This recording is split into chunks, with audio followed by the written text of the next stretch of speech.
about mental health. So what is mental health? What is it that we say mental health is? Kila mtu nasikia, especially nowadays, it is on the lips of everyone. Mental health issues. Don't depress me, don't affect my mental health. So when we are talking about mental health, what is it that we are talking about? We say it's, the WHO defines this as a state of mental well-being that enables us to cope with normal stressors of life. In the current times, we are having a lot of stressors, you know? So our ability to cope with the normal stresses of life, to be able to learn for us who are learning, to be able to work for those of us who are working, and to be able to to be a contributor or to contribute to our community. It shows that we have a good mental health and we have taken care of our mental well-being. And I don't know whether we asked why we are born green. Mwenye aliweka ribbon, hamkumuuliza kwa nini green? What does green signify? Life, nature, sindio?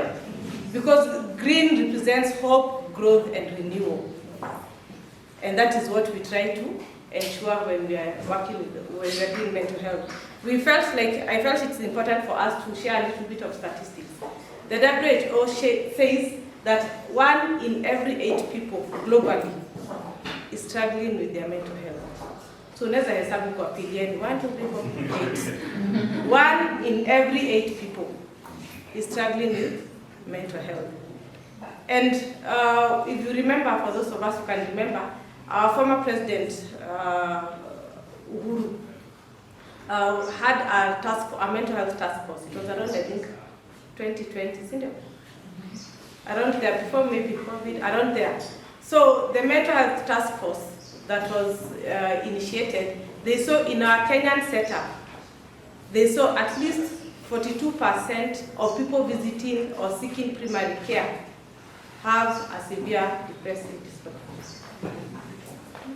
42% ni kama watu wangapi? Ilikuwa ni every 4, sindio? Again, unaweza hesabu 1, 2, 3, 4. Is struggling with mental health, sindio? So you see, it is near home. So you can imagine our Kenyan setup, hata imeshinda the global setup. And I'm imagining that was around 2020, so I'm imagining now it could be more. So the theme of this month is community. And when you think of community, which is our community? For the students, where is your community? It's the school.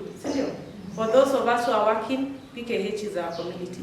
For those of us in our team, in teams, finance department, female ward, whatever ward you are in, that is your community. And maybe you think, why community? What does community do?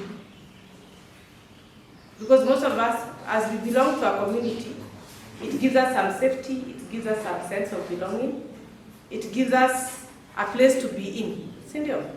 And we realize that community can foster our mental health, but at the same time it can also damage our mental health. So this time I would ask us over the week, over the month, may we reflect on our community.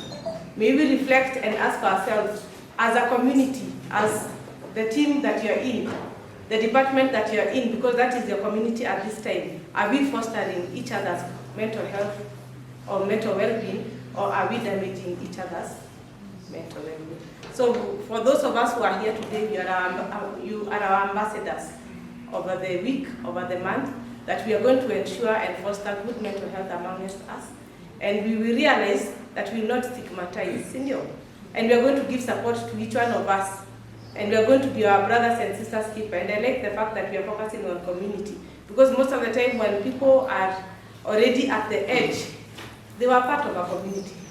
But most of the time, our community didn't see or didn't pick the symptoms that they were struggling with. And when already they are at the edge, it's when people are saying, and I saw. But you saw, and what did you do? So as we focus and think about the community, let us see how do we become our brothers and sisters keeper, and how do we ensure that we foster each other's mental health. And there's no health without mental health. Thank you.